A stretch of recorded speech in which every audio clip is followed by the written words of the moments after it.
La Pologne, c'est Varsovie, les châteaux comme le château du Wawel et le château royal de Varsovie.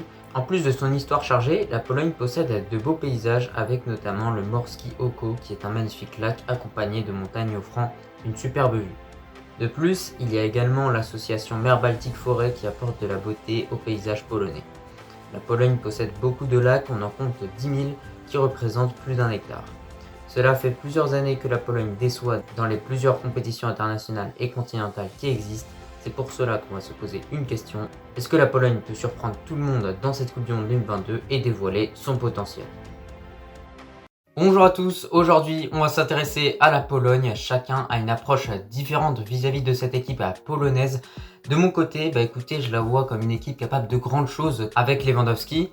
C'est un outsider européen et va falloir clairement être au top parce que quand on voit le groupe dans lequel ils sont tombés, ça va être vraiment chaud pour eux s'ils n'arrivent pas à élever leur niveau de jeu. Bien évidemment, juste avant qu'on commence à rentrer dans les détails, si tu n'es pas abonné à cette chaîne, je t'invite vraiment à le faire, à commenter et à liker et on va directement commencer. Pour la qualification, elle a été compliquée à acquérir au vu du groupe avec lequel ils sont tombés parce que franchement, il y avait des bonnes équipes. L'Angleterre, la Hongrie qui actuellement est fantastique et surtout l'Albanie. Le bilan pour ces qualifications est de 7 victoires, 2 matchs nuls et 2 défaites, ce qui est plutôt convenable. En tout cas, c'est ce qui leur a suffi pour tout simplement figurer dans cette Coupe du Monde 2022. Durant cette campagne de qualification, plusieurs joueurs ont brillé, donc bien évidemment Lewandowski avec une poignée de buts comme d'habitude. Ensuite, Adam Bouska avec 5 buts et pour finir, Swiderski. Maintenant, on va s'intéresser à l'effectif et à la composition pour cette équipe polonaise. Écoutez, tout d'abord, pour l'effectif, il y a plusieurs joueurs évoluant en Bundesliga et en Première Ligue. Donc déjà, c'est un bon point pour cette équipe. Ce qui veut dire tout simplement qu'il y a des joueurs expérimentés sur le terrain. On commence directement au poste de gardien avec Szczęsny. Alors là, pour le coup, le choix était compliqué. On a 3 bons gardiens en Pologne.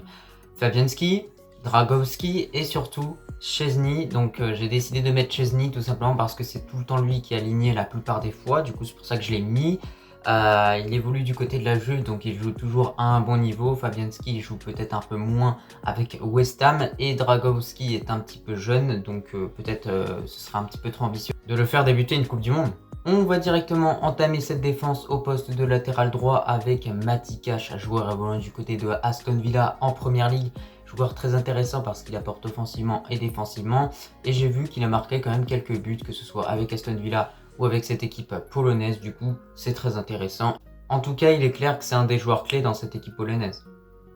Dans la continuité de cette défense, cette fois-ci, encore une fois, un joueur de Première Ligue, Jan Bednarek, joueur évoluant du côté de Southampton, qui a également beaucoup d'expérience. Alors je vous le dis direct, c'est pas un des meilleurs défenseurs en Première Ligue très clairement. Et ce gars-là, j'ai l'impression en tant que Gunners qu'il est fort que contre nous. Donc si vous voulez le voir à son meilleur niveau, faut que en face, dans l'équipe que la Pologne va affronter, faut qu'il y ait un joueur d'Arsenal. Et là, il sera à son meilleur niveau. Non, plus sérieusement, c'est un bon défenseur en vrai, de façon générale. Il a beaucoup d'expérience et il a beaucoup de choses surtout à apporter à cette équipe de la Pologne. Et ça fait plusieurs années qu'il est sélectionné, ça fait plusieurs années qu'il a la confiance du coach. Pour accompagner Jan Bednarek, j'ai décidé de mettre Kamil Glik, l'ancien joueur de Monaco. Écoutez, je pense qu'il commence à prendre un petit peu d'âge et que forcément il va courir moins vite, qu'il va être moins bon, tout simplement moins performant. Donc on espère que Jan Bednarek pourra un petit peu rectifier ces petites erreurs que Kamil Glik devrait faire. Mais en tout cas, son expérience à Kamil Glik peut lui servir durant cette Coupe du Monde 2022, ça c'est sûr. Au poste de latéral gauche, j'ai décidé de mettre tout simplement Rebus. Très bon défenseur gauche qui est sélectionné beaucoup de fois avec cette équipe polonaise, c'est pour ça que j'ai décidé de le mettre et tout simplement une valeur sûre au poste de latéral gauche en Pologne. Écoutez, il a évolué du côté de Lyon, du Lokomotiv Moscou et actuellement il est encore en Russie au Spartak Moscou.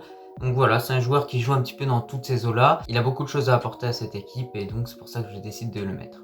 On continue dans cette composition avec les milieux de terrain composés avec 4 milieux centraux et on commence tout d'abord avec Moder, joueur évoluant du côté de Brighton. Donc voilà, c'est très intéressant, il y a beaucoup de joueurs qui évoluent du côté de la Première Ligue, ce qui indique tout simplement qu'ils ont de l'expérience et qu'ils savent jouer au haut niveau parce que la Première Ligue c'est du très haut niveau, que tu joues à Norwich ou que tu joues à Manchester City, c'est la même chose, tu affrontes les mêmes équipes au cours de la saison et donc voilà, Moder c'est pas vraiment un joueur que je connais mais en tout cas j'ai hâte de le découvrir en 2022, de voir ce qu'il peut nous proposer au milieu de terrain et de voir surtout ses qualités et pourquoi Brighton l'a recruté surtout.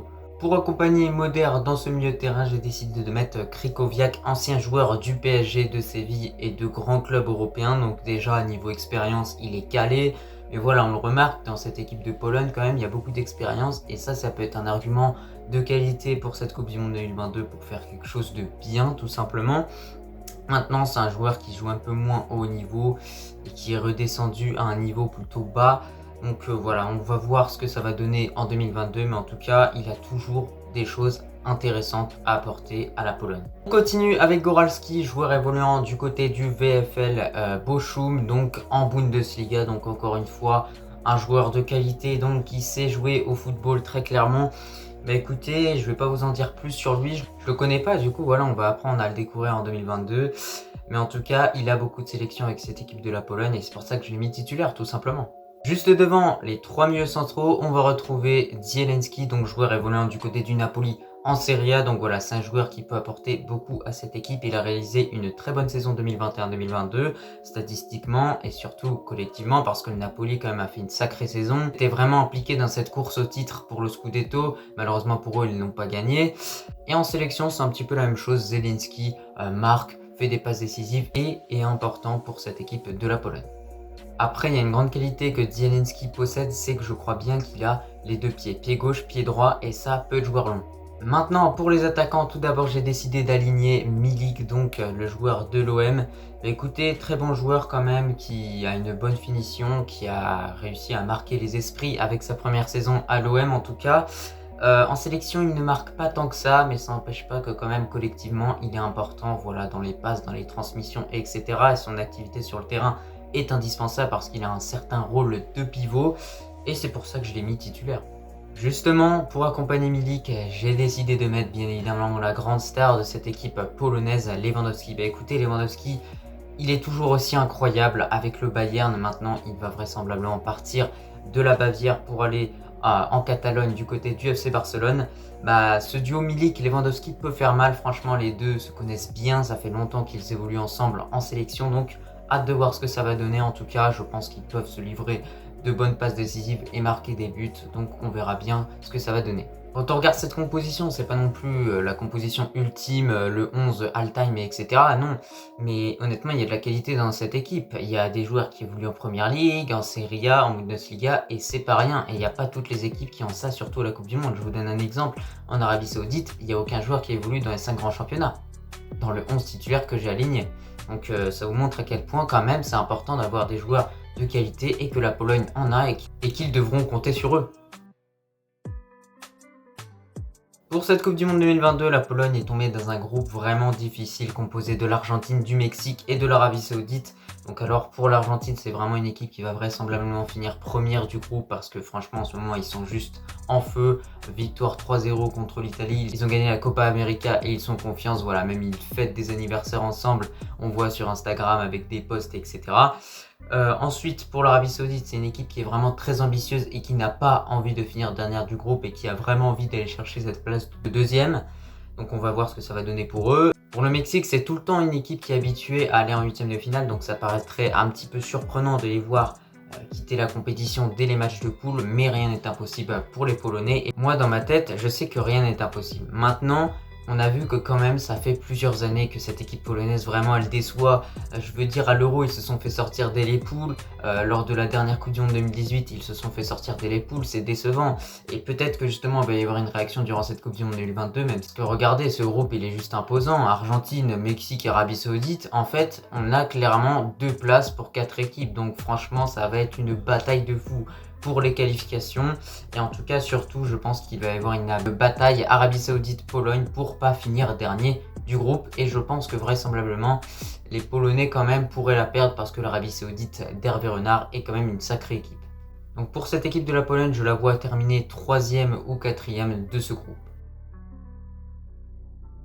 Pour mon pronostic de façon générale vis-à-vis de cette équipe polonaise pour cette Coupe du Monde 2022, malheureusement je ne les vois pas dépasser les poules, c'est une marche beaucoup trop haute quand on voit qu'il y a le Mexique et l'Argentine dans le même groupe. Donc on va voir ce qui va se passer, après rien n'est impossible. Maintenant, je pense qu'il y a un seul homme qui peut inverser la tendance, c'est Lewandowski. On ne sait pas de quoi il est capable. C'est comme Ronaldo ou Messi. C'est un joueur qui est tout simplement incroyable. Il a mis des très beaux buts durant l'Euro 2020. Il a beaucoup aidé son équipe. Donc, à voir maintenant si lors de cette Coupe du Monde 2022, il va faire de même. Mais maintenant, voilà, cette équipe polonaise, ça fait plusieurs années qu'ils sont décevants. Là, je les vois vraiment pas faire un hold-up en 2022. Peut-être qu'ils vont le faire, hein, et franchement, tant mieux pour eux. Mais pour l'instant, franchement, je les vois pas. Et surtout, quand on voit l'effectif des autres équipes, quand même, la Pologne, c'est moins fort. Bah écoute, cette vidéo va prendre fin. Je te remercie si tu l'as regardée dans son entièreté, en tout cas, et que tu m'écoutes encore actuellement. Et moi, je te dis à la prochaine, comme d'habitude.